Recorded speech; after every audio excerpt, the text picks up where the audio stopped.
Well, okay, you're traveling a lot as a DJ, and last year there was the situation with the terrorist attacks in London, so you couldn't come. So do you think that people are becoming more xenophobic and afraid of mobility around the world after all these terrorist attacks? I think the common sense of the majority of Europeans will always prevail. I don't think the majority of Europeans are what I would call xenophobic. What I think drives the fear within a lot of Europeans will actually be the xenophobic output from the press.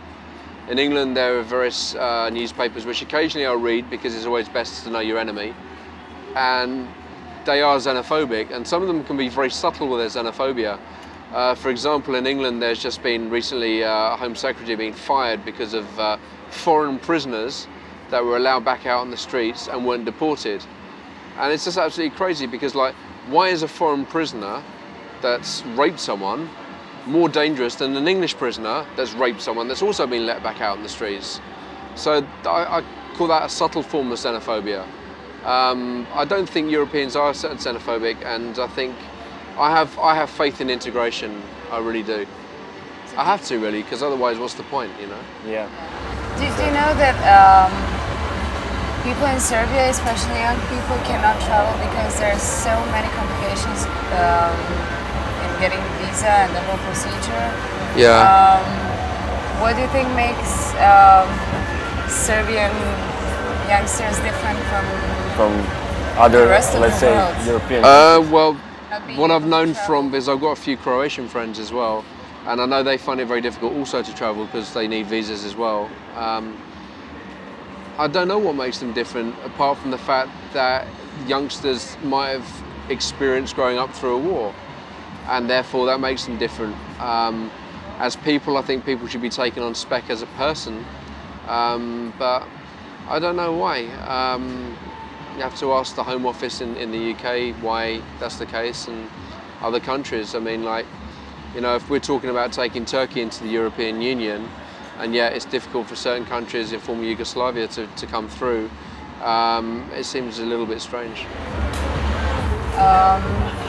Well, we've been talking to some Americans earlier tonight, and it seems that the situation is the same. Americans don't travel a lot.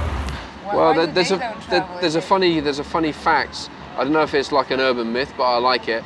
It's like 3% of Americans have got passports, yet 5% have been claimed to have been abducted by aliens.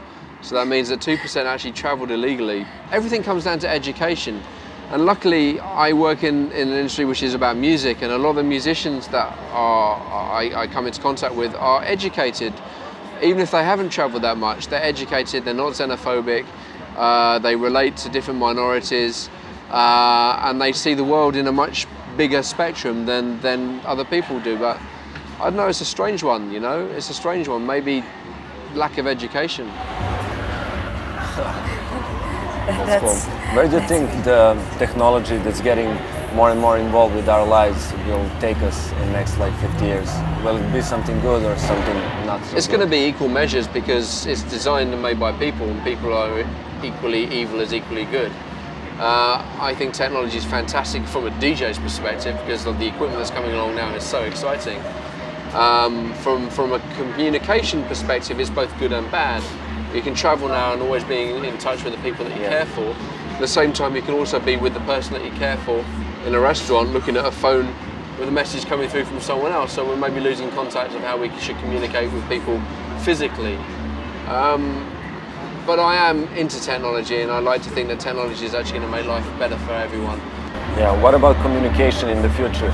Do you think that, like, with the creation of internet and websites, forums, chat rooms, blogs, blah blah blah, do you think people are getting to know each other less or more? It depends how honest they are. Because it's easy, I think, for people to be on the internet and be dishonest, hide behind a veil, and then I think you're going to know people less. I think you'll know the bad side of people more. If you're honest on the internet, I think and you meet other honest people, I think you'll know people better.